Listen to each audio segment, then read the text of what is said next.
Hey everybody, welcome to another episode of Courtside with Beilinson Tennis, part of the Tennis Channel Podcast Network. As always, joined here by my co-host and Hall of Famer, Steve Flink. Steve, we are in Madrid, a lot going on. You ready to roll? Absolutely. It's been a good start to the tournament. We're just about to head into the home stretch in the second week, but it's been a good last 3 or 4 days. Yeah, and as usual, we'll start with Rafa, and I don't think either of us should apologize for starting with Rafa the last several episodes, just because one, we don't know how much longer we're going to see of him, and two, all eyes have been on Rafa the last several weeks. Now that he's on court, we're thrilled to see him. And before we talk about this, and we're recording this on Sunday night, so before we talk about his rematch with Alex de Minaur, also want to mention Rafa announced he's playing Laver Cup in September. So we don't know if that will be similar to what Roger did as kind of a farewell event. We don't know. I don't even think Rafa knows at this point. Rafa had a couple years ago. And then he also mentioned in a separate interview that, yes, he would like to play doubles with Carlos Alcaraz in the Olympics. So possible 2 more times Rafa and Carlos playing doubles together, Steve. Listen, we can't be certain of any of it, nor can he. I think he has every intention of playing Laver Cup and the Olympics, but he's taking it step by step as well he should. And I do think the worst case scenario, though, unless he's in really bad shape physically, he's has some kind of severe injury, that he would play the doubles in Laver Cup, because that wouldn't be that taxing.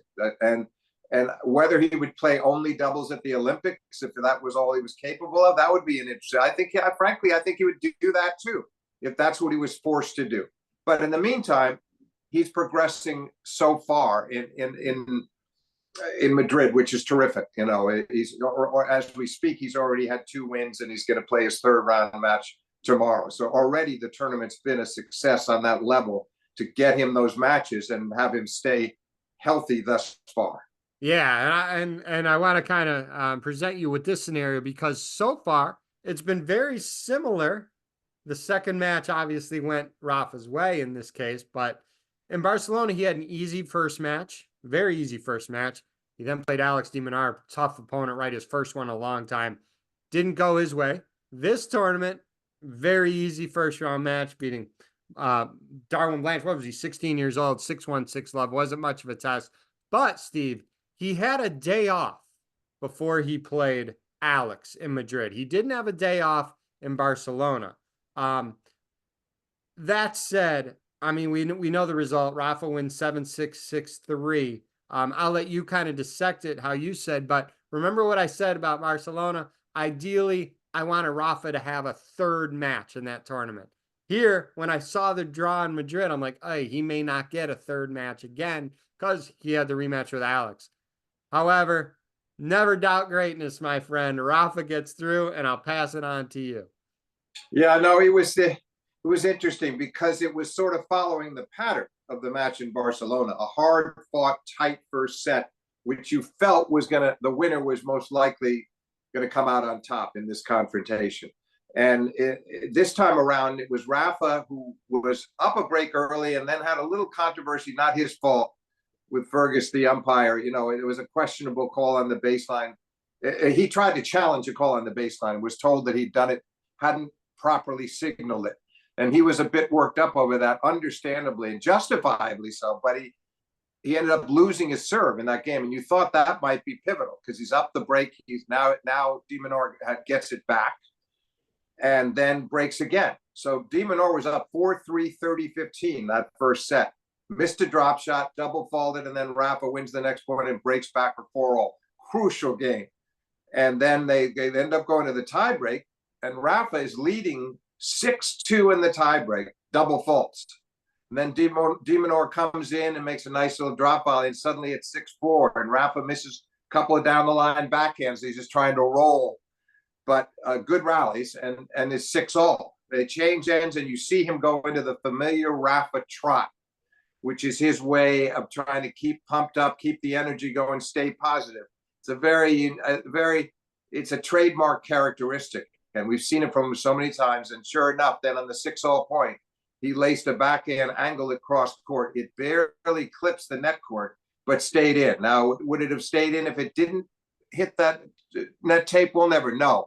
But he hit it really cleanly and well. He put his hand up to acknowledge he thought he'd been a bit lucky, but it was a great, bold, audacious shot at the right time. Wins the next point, wraps up the set in 77 minutes. And then, he broke de Minaur at the start of the second set and again in the last game, and was not troubled much on his own serve. That was welcome relief for him after the struggles he'd had on serve all the way through Barcelona and again here. But I will say this, David, he still wasn't getting many free points. He got none in the first set. He got a few in the second. Part of it is de Minaur is such a good returner. He's got it all but the best. You have to hit an absolutely impeccably placed serve into a corner or on a line to stop him. But what was so impressive was the way Rafa backed up his serve, first and second. He was much sharper up the ground in this match. He mixed things up well. He played it more on his terms. And the other thing that seemed to help him, oddly, was that he's never loved the altitude. One of the reasons why he's won it a lot less times than he has Rome or any of the other clay court events, and certainly Roland Garros with 14, is that he's not wild about the altitude. Most of the players are not. He's got a lot of company in that regard. But in this case, he handled the high altitude much better than de Minaur, and Rafa kind of taunted him into some errors, teased him into some errors by rolling these back end returns and a little extra topspin on it, not too deep, kind of daring de Minaur to step in and hit a winner, or at least force him into an error. And de Minaur was not sure enough of himself, in this case, in the altitude, and he missed a lot of those. And Rafa played a really smart match. Forehand down the line was great. Some more of those rocket backhand cross courts. Yes, those backhand cross courts is almost like seeing vintage Rafa on some of those. Yeah, so it was. He said afterwards to Prakash Armitage that the first set was the key, because he knew he was very honest about it. He didn't say that he couldn't have won from a set down. He just said it would have been very tough. He knew he would have probably had to play 2 more hours, right, if he'd lost that first set. And so it was very important, and we will never know, but he certainly comes away. It's a confidence booster. And now, frankly, I think he has a clear path to the quarterfinals, as long as he doesn't get hurt, as long as the body responds well to that test the other day with de Minaur. And then, potentially maybe play Sinner in the semis, and might even play Medvedev in the quarters if Medvedev gets there. But I like his chances, frankly, right now. And I wouldn't have said this pre-tournament, to reach the semifinals, which it would be a great achievement for him. And then he could think about whether he wants to go on to Rome or not, whether he thinks he got enough out of this, or he wants a few more matches, or as many as he can get in Rome. Yeah, I mean, you saw how much he wanted that match, and he knows he's really make a conscious effort of savoring all these moments, because he doesn't know. Not only we don't know, he doesn't even know how many more of these moments he's going to get. And you even saw him walking off court. He was like in the tunnel after the match, and he gave like a little smile to himself and like a slap on the thigh when he already exited the court. You saw how happy he was to win that match. You talk about progress, Steve, and while you didn't win a ton of free points on his serve, the speed, the MPHs were up. And this is, I saw on tennismajors.com, the average first serve speed from Barcelona to Madrid went from 102 to 113 on the first serve. The second serve speed went from 87 to 95. So we're talking about progress. We're also talking about now he's in the meat and potatoes of the tournament itself. He's not just in 1 or 2 and then he's gone. Like he has, like you said, the draw has opened up. He can really get his feet wet in this tournament, feel what it's like again competing in the latter stages of a tournament. Yeah, no, I find this stat interesting, because sitting there watching it, you didn't feel it. That's what I find interesting about that. I still felt that it was telling that he wasn't getting a few more of those free points. And I felt it was much more about the way he backed it up, how good he was at taking control of the rally off some pretty good returns from de Minaur. So, but still, it's certainly, those are the numbers that he's striving for. He wants it up in that range and maybe a little bit higher. Yeah. And then the next step is obviously to find the corners and to find, get a few of those cheap points against other top players. You don't want to have to always work that hard. On the other hand, I have to say, the second set, one game he was down love 30 at 3-2. He was already up a break, and he held with 4 straight points from there. Otherwise, he wasn't trouble on his serve really much at all. So that was a big change from Barcelona, and a big change from the first set, because he did get broken twice in the first set. So it'll be really interesting to see how, because he said himself, I want to see how my body feels tomorrow. So he knows he hasn't been through this in a while, so he has to see. But it helps that, I mean, he might have, he's got a little bit of an opening there that I didn't see in the draw when it started. So I mean, it's looking brighter in that sense, that maybe he doesn't have to even be at his very best, as long as he's physically feeling decent, to get to at least to the quarters, but more likely in my mind to the semis. So that was a big win, no doubt about it. Awesome. And all tennis fans, their eyes are locked in on this. It's so great to see him back on court. Just keep him healthy. A few other interesting results that I wanted to pick your brain on, Steve. Francis Tiafoe, he had that good result. He's been struggling. He had that good result in Houston in the clay court event. We know that's a 250. It's not the same as a European clay court event with a real deep field. But yeah, he did get to the final of Houston. He lost early in Madrid. He's just struggling. He actually has entered a challenger next week. That's the one good thing about these extended events. Whereas if you lose early, you still have time to enter a challenger and play. So he's playing a challenger. He needs some confidence. On the other side of that, Stefanos Tsitsipas had 2 amazing weeks. He lost early. I don't think there's any. I mean, he's played 2 really good weeks in tough tournaments. I'm not as concerned about Stefanos. I think he's still going to have a great clay court season.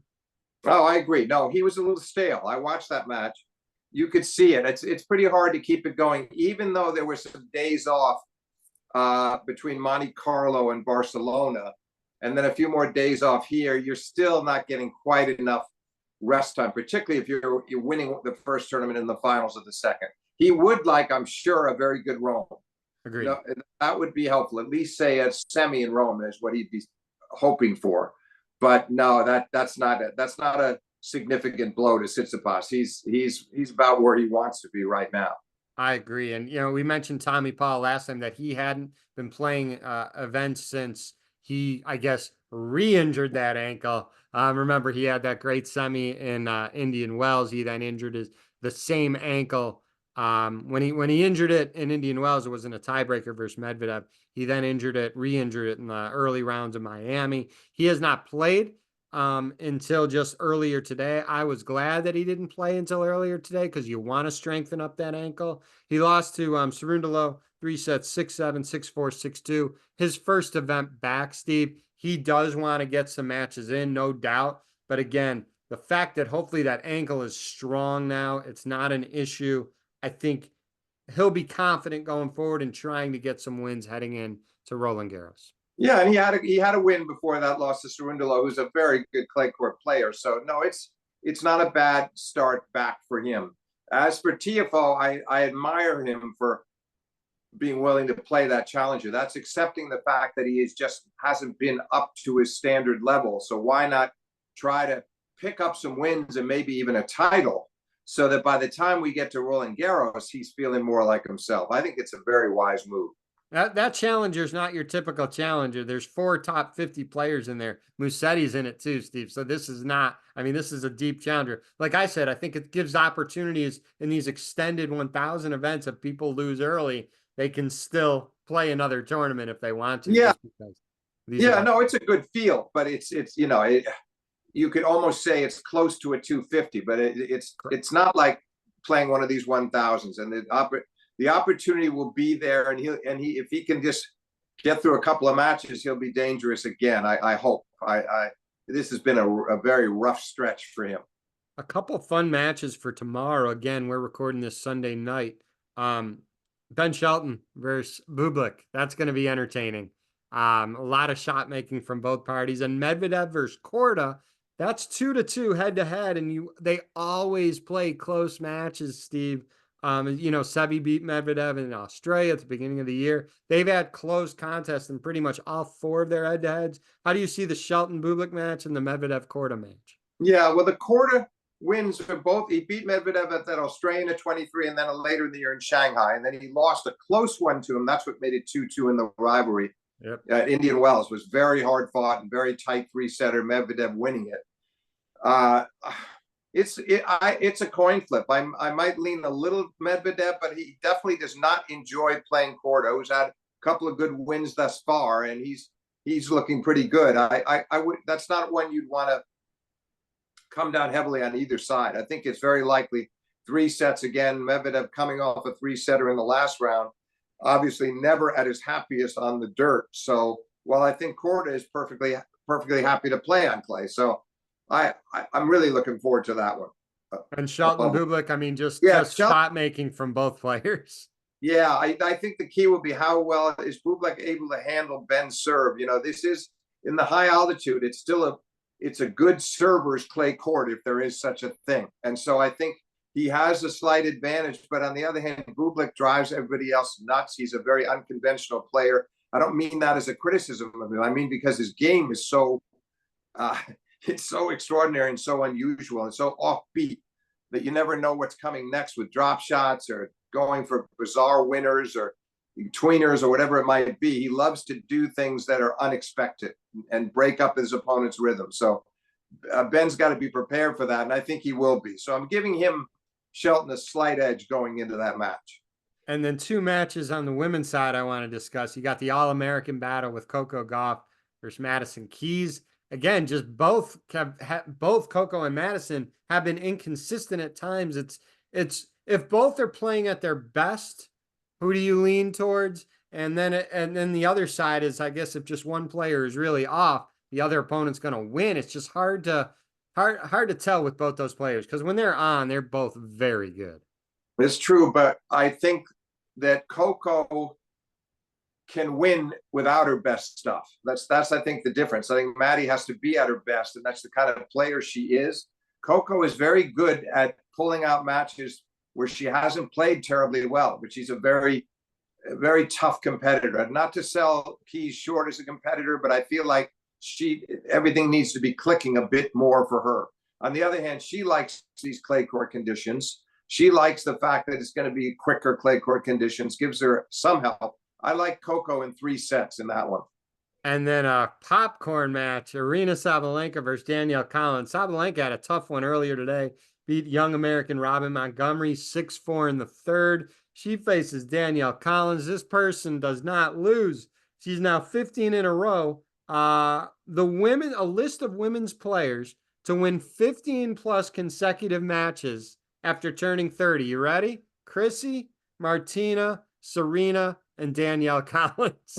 Yeah, pretty amazing. No, she's been on a great. She's pulled out a couple of very tough 3-setters from a set down again today. She did it, and that's not an easy transition for her after playing on her favorite hard courts and just getting started on the clay. So I think that's going to be a very tight match. I might favor Sabalenka based on clay court experience. I think she's a little more comfortable on the clay, but again, very narrow separation between the two. Most likely 3 sets in that match. And by the way, a quick word about Montgomery. I watched her play that Sabalenka match. It was terrific. She was blitzed in the first set 6-1, found her bearings, held serve all the way through that second set, outplayed Sabalenka in the breaker, went up 4-2, 6-3, and then Sabalenka saved a couple of set points on her own serve, but still Montgomery had the poise to close it out 7-5. And then in the third set, Montgomery was down 2-love and got it back to 4-all before Sabalenka closed her out. So I was very impressed. But I have a feeling that match is going to help Sabalenka for tomorrow against Collins. Whether it'll be enough to win, can't be sure. I mean, I as I say, I give her a very slight edge. But I think the tough match will be of some benefit to Sabalenka. Also, want to mention I saw Taylor Fritz this morning played Baez. He beat him handily. Taylor looked good. Again, I think maybe the altitude helps Taylor in this event. What are you looking for, like Taylor to go really far and make a run at Roland Garros? When I say far, quarters? Maybe. Yeah, I mean, I could see that with the right kind of draw. He's playing well right now. Let's see what he does here. Let's see what happens in Rome, what unfolds there. but he's very confident right now. He's talking about how he's been mixing in different elements into his game that he never felt he needed to try before, and throwing in moon balls and drop shots and things that he didn't feel he needed in the past. That's encouraging. He seems in a good state of mind.